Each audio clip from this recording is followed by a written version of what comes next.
covers the NFL for The Athletic. Of course, wrote for the Washington Post, covering the Commanders for a long, long time. And it was fantastic to see him today out at the joint practice. And he's nice enough to join us now here on the hotline. Jonesy, hello for the second time today.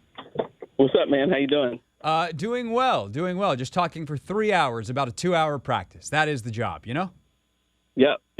That's how we do it. That's how we do it. So as you stepped, you've obviously been on a training camp tour. You've seen a lot of practice. You've seen a lot of things. As you step away from that practice and think about your largest, looming thought of the day, what's the thing that you took out of that practice today? I think the thing that stood out to me was consistency. And it's something that Washington still has to find, particularly along their offensive line. We're standing there and we have on one field, you have the starting offense for the Ravens going against the starting defense for Washington. And then the other field, you got the starting offense for Washington going against the starting defense for the Ravens. And, you're trying to keep an eye on both fields, which is a little bit challenging. But I tried to stand over there and watch Washington's offense because, there are questions about their offensive line. And, the thing about Washington, you'll see them make a good play. Howell had a couple good throws. They might have a good run.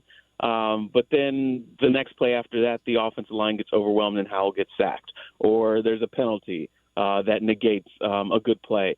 And you saw different things like that kind of popped up, whereas on the other field, the Ravens were clicking a little bit more. And even when they did have a big play, they were able to dig their way out of it the very next play because Lamar Jackson will make a nice strike to somebody. And so, Washington is building. They are trying to get to the place that the Ravens are, consistent contenders in their division and their conference. And consistency is a big area that makes you, a team that's the middle of the pack versus a team that's a contender. And so that's something that stood out to me that Washington is still working on trying to find.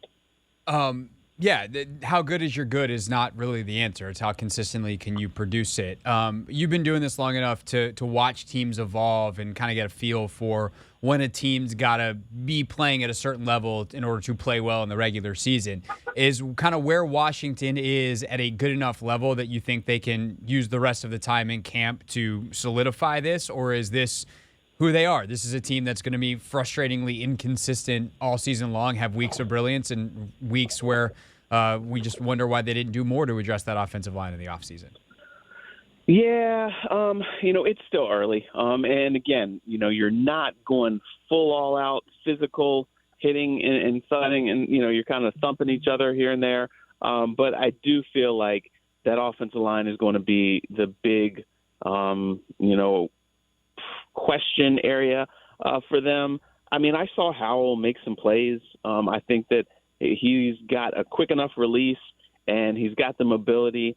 I'm not saying he's going to be an elite quarterback.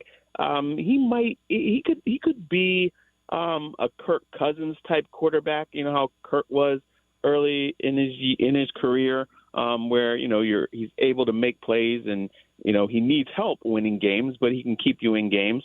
But I just don't know if that offensive line is going to be able to protect him enough to really give him a chance to do everything that he's capable of doing. And we'll see. It's going to take some time. It's a process. But defense, I think is going to be okay. I like the way they competed. I liked, the way that their young guys were going toe-to-toe with the talented receiver group of the Ravens. They've got the pass rushers.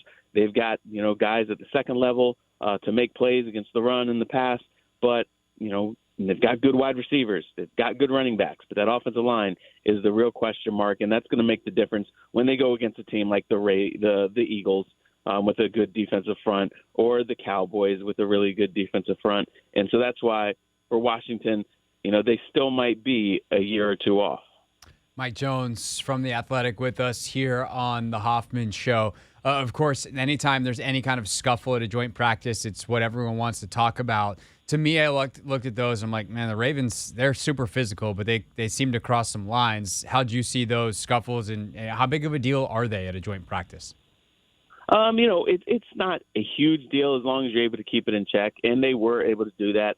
I think that you have, in the Ravens players, Marlon Humphrey was asked about it. He said, man, it was just hot outside. And so people are, a little bit more irritable. But also, there are guys that, practice at a different level. I was asking some people in Baltimore, and they say Mark Andrews is just like 100 miles per hour every single practice. And, even his teammates are like, dude, like, we take it easy a little bit. If you're going against a guy who's not familiar with the way you do it, you kind of get a shot that, you feel like is a little bit excessive. And, I think that, maybe misunderstandings or whatever and tempers flare, but it was quickly snuffed out. Harbaugh and Ron Rivera called that field over, in a huddle, and they talked to them and they dispersed it, and there was no bad blood. I remember a few years ago, and I guess it's been more than a few years ago in Richmond, where I think it was the Texans and Washington, where you had just an all-out brawl on both fields, and they wound up separating and practicing separately because it was just that violent and tempers that high and intense. This wasn't anything like that. It was just a little bit of a scuffle, and it was quickly snuffed out. And, afterwards, each team downplayed it, and we're good to go from there. So, it's going to happen here and there, but it wasn't something that I think was concerning. Yeah, definitely. I think you're right that it was the Houston year. The Jets, they also had a pretty big brawl, but I feel like practice ultimately continued, or maybe they cut it a little bit short. Do you remember where you were for the Jets brawl? Because that's the one where it happened like right in front of us and spilled into the stands a little bit. And I think you were still on the beat at that point, and Trent Williams was punching people, and I just remember backing away as quickly as I could. Yeah, I was. I was kind of on that hill in Richmond, and it was happening right there in front of us, and kind of spilled into where some of the fans were. I can't remember what set that off. The one that's burned in my brain because I was right there in front of that was the Texans one where Niles Paul was going ham and Trent Williams was going ham, and on the other field, I mean, it was all over. Like both fields were just like it was war. And the Jets one compared to that one wasn't as bad, but the Jets one was still more intense than what we saw today. But it always makes for a little bit of entertainment, a little spirited, chippiness. I just remember after the Jets one too, someone telling me, and I think I saw a picture of the Gatorade cooler that Morgan Moses absolutely destroyed inside afterwards, because he was so mad, and he just that was the end of that particular device. Apropos. Well, Morgan Moses was in the middle of this one. I know. I was going to say, apropos of all of that, guess who was out there today? Mike Jones. Was defending his guy. Yep, Mike Jones with us from The Athletic here on the Hoffman Show. I'm curious, Mike, when you've gone around the league and watched some of the young receivers, there's so much talent at that position, from like Justin Jefferson and Jamar Chase, who are still young but are two of the best, let's say 5 easily receivers in the league, to like the Chris Olave type of guys, like second-year type players that still have so much room to grow. Where does Jahan Dotson rank for you in that young receiver group around the league? It's going to be interesting to see. I've seen flashes where you look at him and you're like, daggone, like this kid, has got some talent. I don't think we saw all of what he has last year. I think that we're going to see him take a leap forward this year. Also fantastic for him that he's on a unit that has a Terry McLaurin, it's got a Curtis Samuel, but he's got something special. What's interesting is that a lot of these guys, like nobody is the same. Everybody's got a little bit different body type. Everybody goes at a little bit different type of approach. And what I think that's interesting with Washington too is all these receivers, all 3 of those leading guys are talented, but they're different. And I think that they can complement each other well. But look out for Dotson. I think that there's good versatility there, and explosiveness.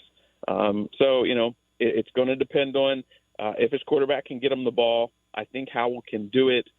It's just like we said, can the offensive line keep him clean enough for him to truly operate? Yeah, no doubt. All right, 2 more things for you. First, Chase Young doesn't practice today outside of the individual drills. I don't know how many people you've gotten a chance to talk to, but like, what are the rumblings you're hearing about Young after, I don't want to call it a tumultuous offseason, but like, again, he doesn't participate in some stuff. It ruffles some feathers. Now he gets back, finally plays 4 snaps, but on the 4th one, he gets this stinger, and now he's not practicing. Like, are there any rumblings that people are getting frustrated with him, or is this just an unfortunate injury from all that you've heard and they're hoping he gets back soon? No, I've heard that he looks better this year. He looks more decisive, not stutter stepping as much and kind of hesitating and slowing his momentum, that he's more explosive. It's unfortunately he got that stinger. But he looks good. He looks, as we were watching him go through drills and things like that, looks like, he's got good quickness, got good explosiveness. And so we'll see. I know that he has got a lot to prove, and I think that he understands that as well, which is good for Washington. And, man, if you got, a hungry, pass rusher with a chip on his shoulder, that'll be great for the defense. And then, obviously, people know you covered this team for a long time with the Post, not just people listening in the audience, but like people around the league. So as you've traveled and you have conversations inevitably with NFL folks about Josh Harris taking over, what are some of the early impressions from around the league about the new Commanders owner? It's still early. I don't know that there has been enough to make a real impression around the league yet. As far as what we're seeing is locally, I think it's great. You see that he's down there, right there in the thick of things, sitting in the stands. He talks about it, the team belonging to the fans. We saw him right there, today, enthusiastically watching, and it just doesn't seem like he has, those airs about him, like he thinks he's better than anybody. So it's great for the team and for the organization. By the way, how about him being there as all the James Harden stuff just explodes? Like, right, the folks in Philly are probably like, "Hey, Josh, we need you to come back to the office, buddy." What a disaster. Yeah. All right, Mike Jones, not a disaster, a mensch, as we'd say, doing great work all around the league. Where are you headed next? What can we expect to read from you on The Athletic? I'm going to be doing something, obviously, today on this, and I've got a couple other things in the bag. Story on Michael Thomas that'll be coming out nice in the next couple days as well. I'm definitely looking forward to reading that. One of them, he was so good when he was healthy. It was just so long ago that he was healthy.